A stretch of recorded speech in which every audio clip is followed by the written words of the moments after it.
Olá! Em países de primeiro mundo é comum este fenômeno, mas agora é o nosso Brasil que se destaca com um número cada vez maior de idosos. Isto é bom, afinal? Como vivem os brasileiros da terceira idade?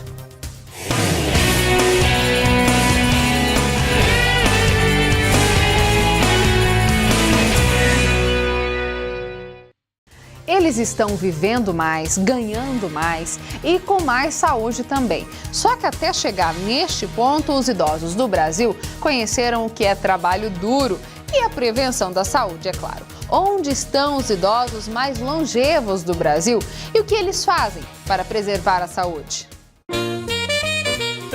Eles podem ter cabelos brancos, grisalhos ou cuidadosamente pintados. Só não podem mais é ser ignorados. Os idosos no Brasil estão vivendo mais, com mais saúde e descobrindo que existe, sim, vida na terceira idade. 67. 67. Eu não digo que eu tenho 67, eu digo que eu tenho 15, 7. Vilma faz parte de um centro de convivência para idosos no Paraná, o CAT. Aqui eles vêm para cantar, bordar, pintar, fazer ginástica ou só jogar conversa fora mesmo. Teve pessoas que chegaram aqui com depressão profunda, outros chegaram com problemas sérios das articulações, né, limitação física mesmo, e com atividade física, com os encontros, os passeios e a própria conversa, tudo aquilo que nós chamamos de grupo de convivência, eles realmente melhoraram muito. Então eu cheguei aqui com bastante dificuldade, eu era muito tímida, muito mesmo, e o grupo de canto foi o que mais me ajudou. Aqui não tem espaço para depressão, você não tem espaço para tristeza, você não tem espaço para ficar curtindo fossa, como a gente diz. Só que levanta o astral da gente o tempo todo. Não existe essas coisas de idade. Para mim não tem, eu me sinto jovem. Hoje eu estou vivendo. Mas todo mundo... Hoje ninguém fica em casa parado lá. Por quê? Tem que agir, né? Tem que viver agora. Se a gente não viveu quando era moça, que era só cuidar de filhos. O direito à convivência, o direito à saúde, né? Porque esse espaço propicia isso. Eu tô vendo lá também muita mulher, pouco homem. Por quê? Será que os homens idosos morrem mais? Eu acho que sim, né? Porque, não sei, eu acho que é a fase, né? Acho que é a fase, né? Essas últimas 2 décadas, eu acho que tá nesse jeito, assim. Então, poucos homens em eventos, assim, essa reunião, né, aqui do bairro, né, das pessoas que já estão aposentadas, né? Quantos anos o senhor tem? Eu tenho 57. Ué, o senhor não pode estar aqui, não. Você não tem 60, ele não é idoso, não. Se preparar para a aposentadoria é fundamental e começa bem antes dos primeiros cabelos brancos.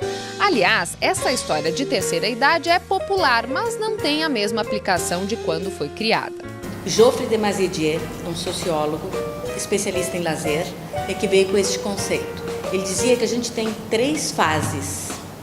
Tem a fase do conhecimento, que é enquanto tu está aprendendo.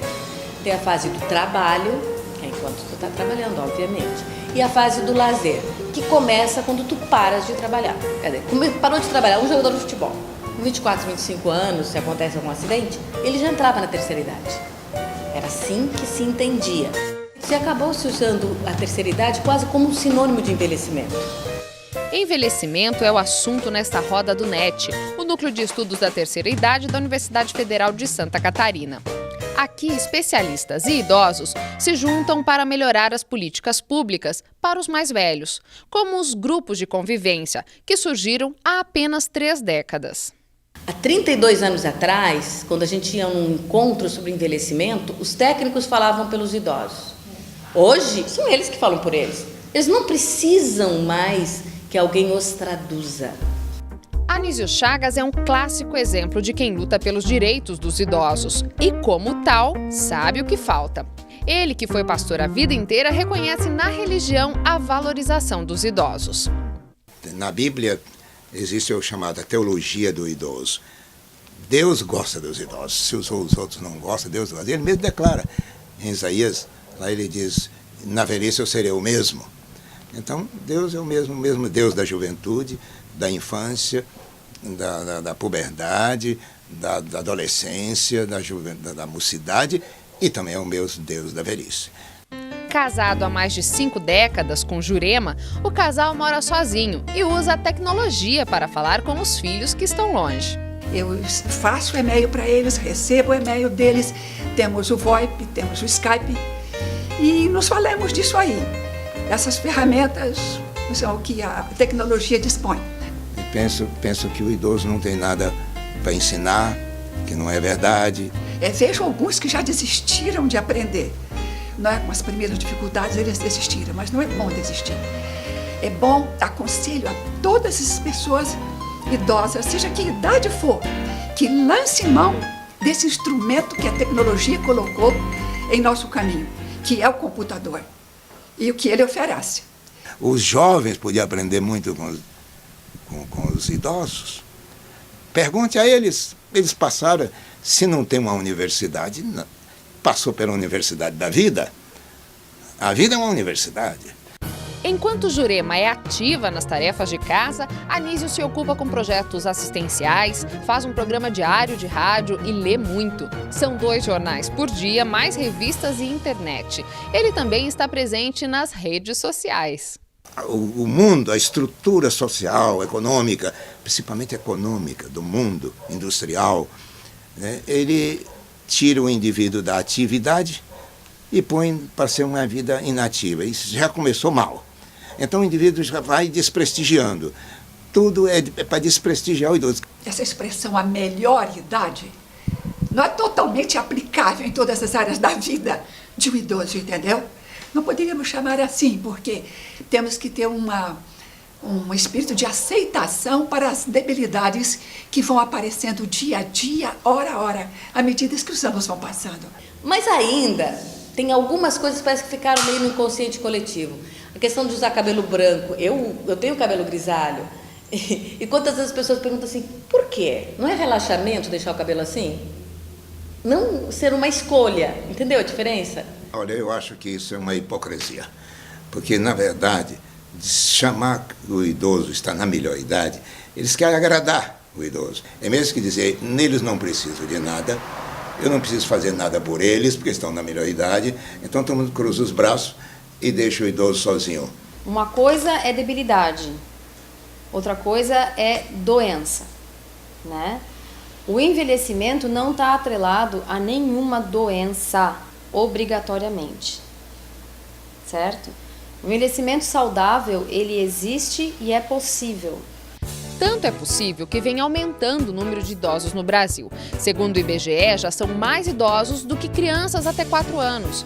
De acordo com o censo divulgado em 2010, são mais de 14 milhões de pessoas acima dos 65 anos. E a maioria está na região sul e sudeste. Na pesquisa foi constatado também que existem 96 homens para cada 100 mulheres. E eu vejo que em cada centro de saúde tem 2, 3 centenários. Não é pouco. Não é mais assim tão difícil encontrar um centenário. E muitos, mas muitos nonagenários lúcidos.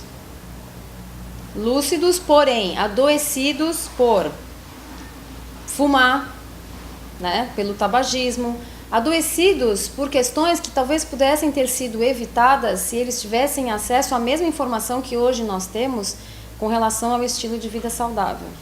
E a vida saudável parece ser mesmo o segredo para se viver mais.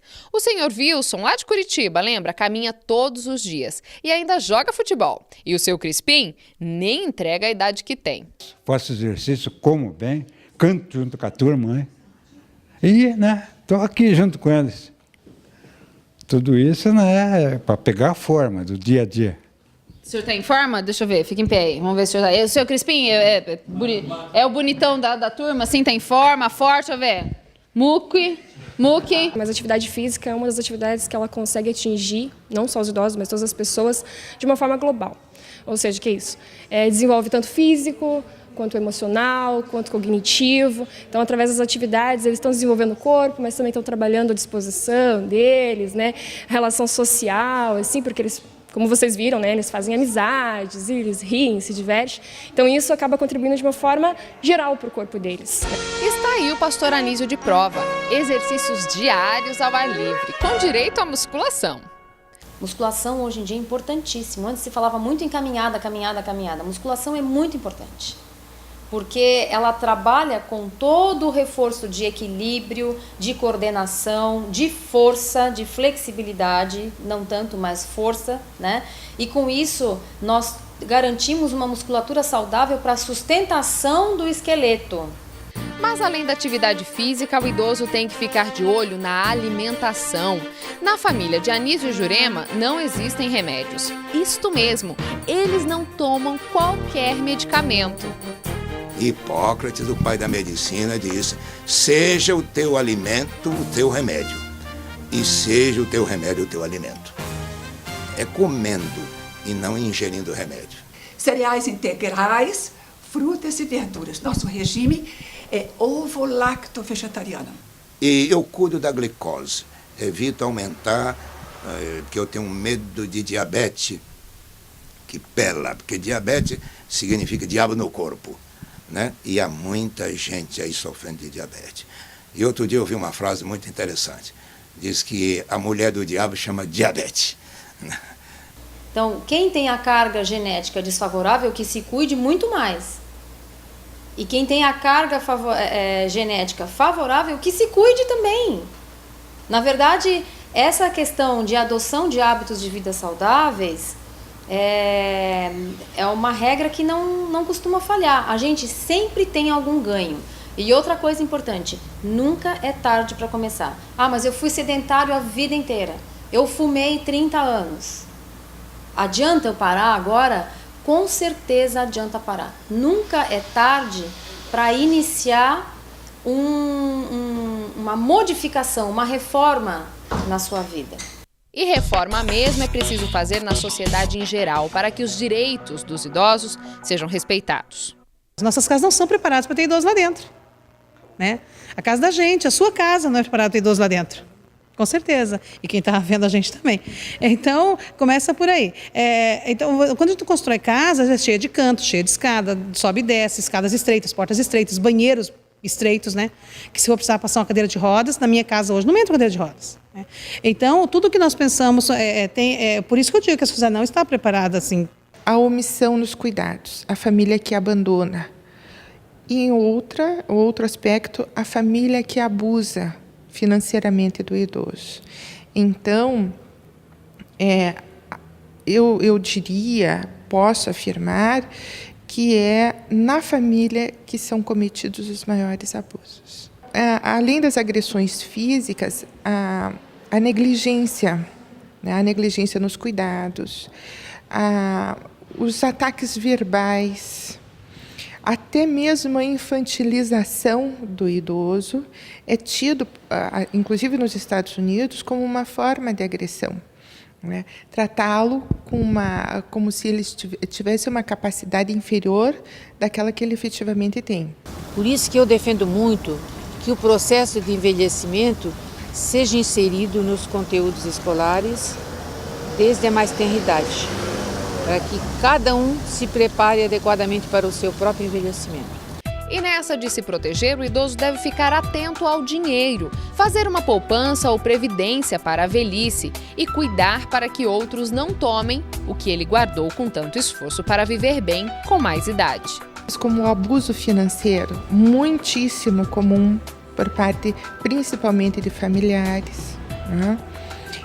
Que, aliás, é uma das demandas maiores que nós temos aqui no Ministério Público, e vários outros tipos de comportamento que possam trazer dano psicológico para o idoso. Esta acadêmica de 81 anos defende as casas de longa permanência como uma saída para evitar conflitos familiares no convívio com várias gerações. Inclusive, na minha casa eu tive meu pai, meu irmão e eu, um filho, nora, e um netinho de 1 ano naquela ocasião. Bem, éramos 4 gerações. Isto quer dizer, a criança e o idoso, que era eu, tínhamos necessidades muito diferentes dos adultos. E gerenciar uma casa dessas não é muito fácil, muito menos agradável para as 3 ou 4 gerações. Quer dizer, eu não quero dizer que a gente não se dê bem lá dentro, mas cada um tem a sua necessidade. Esta é a casa não das 7, mas de 26 mulheres que vivem neste asilo em Curitiba. No Brasil, cerca de 83 mil pessoas moram em instituições como esta, segundo o levantamento do Instituto de Pesquisa Econômica Aplicada, o IPEA. A maioria é mulher. Viúvas, solteiras ou divorciadas, como é o caso de Dona Marisa, de 71 anos, há 30 morando aqui. Muito feliz. Por quê?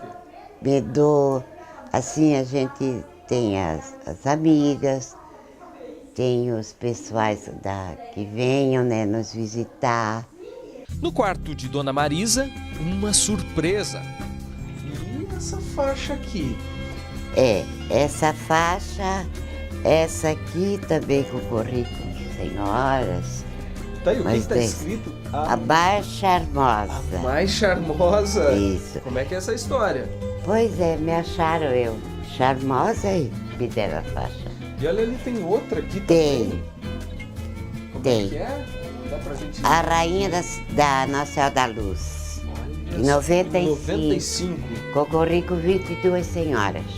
Ela conta que tem 2 filhos, já casados, e explica por que preferiu viver aqui ao invés de morar com os familiares. Porque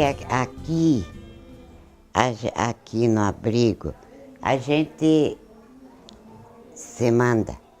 Quer dizer que não tem ninguém para pegar no pé da gente. Fomos convidadas para ir jantar, no jantar lá. E nós fomos nesse jantar. Aí depois tinha o baile. Chegamos em casa 2 horas da manhã. 2 horas da manhã? 2 horas da manhã. Uma pessoa da sua idade é muito tarde. Mas ela estava tão animada. Aproveitando toda essa disposição, bom, a gente fez um pedido ousado para a vó Marisa, para que ela desfilasse o que ela fez há 16 anos atrás, como foi escolhida como Miss. Vó Marisa, desfila um pouquinho para a gente.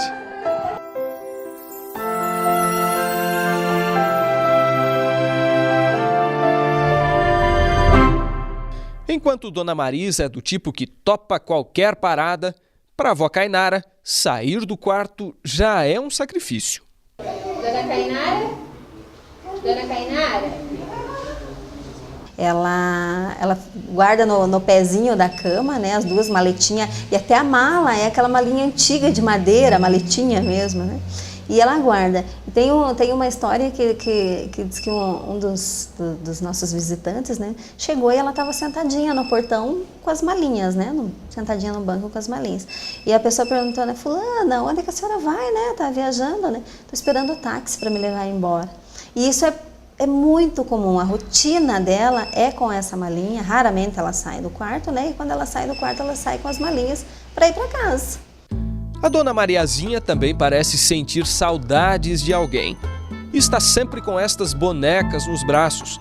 A história dela é desconhecida. Chegou aqui sem nada, nem mesmo um documento. Sua certidão de nascimento é bem recente. É como se tivesse nascido em 2009, com um novo nome. Mas cadê o sobrenome? Hoje isso pra gente também não se resolve muito, não esclareceu muito.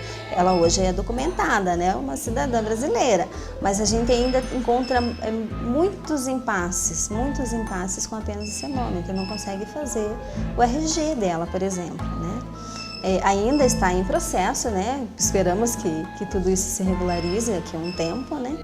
Diante de histórias e comportamentos tão distintos, é preciso compreensão e paciência.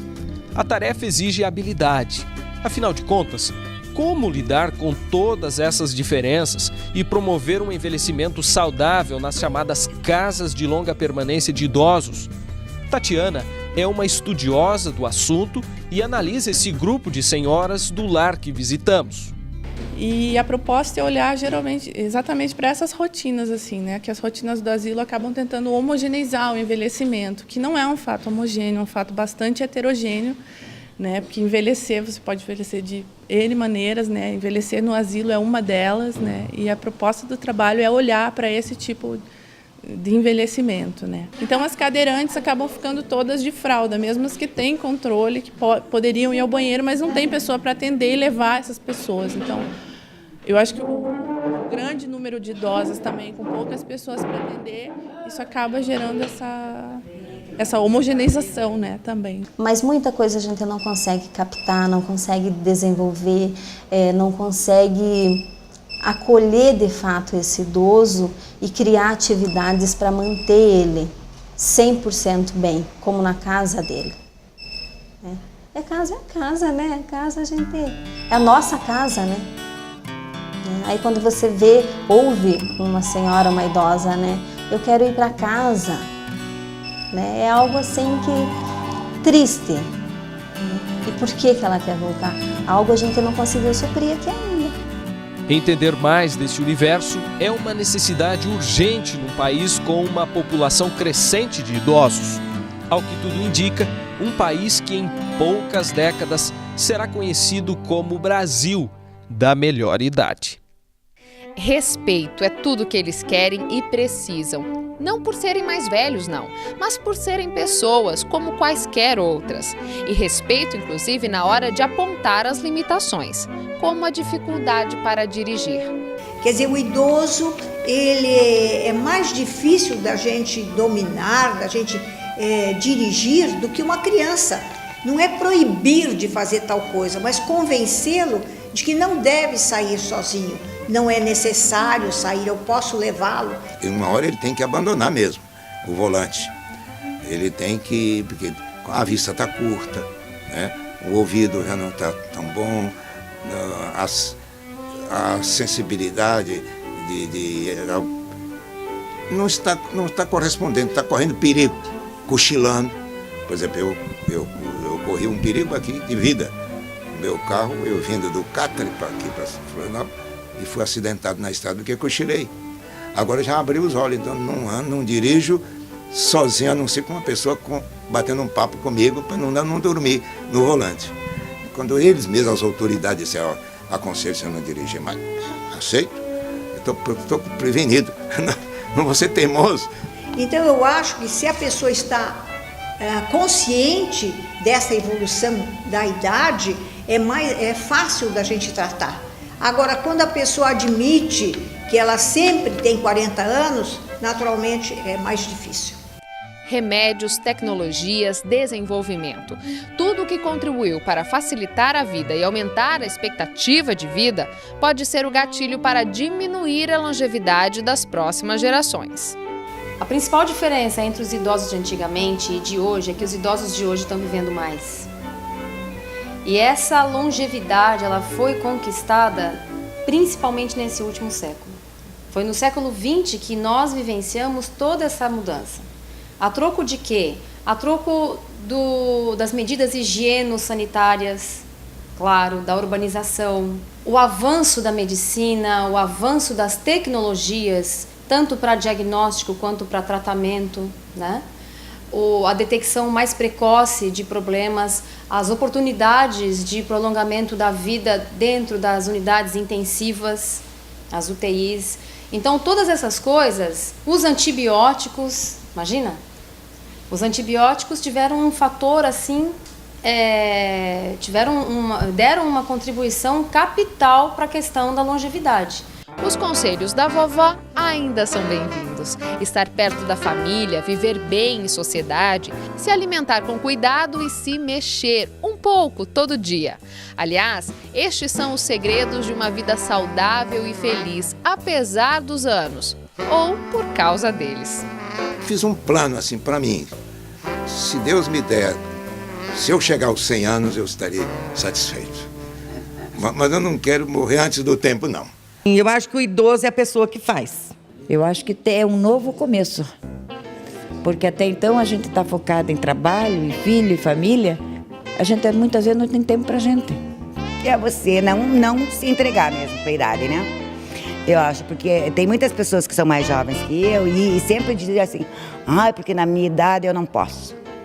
E isso que eu acho que é a pior coisa que pode existir para ela, para a terceira idade. E o envelhecimento saudável, ele é possível sim. Eu digo, fugir da velhice é burrice.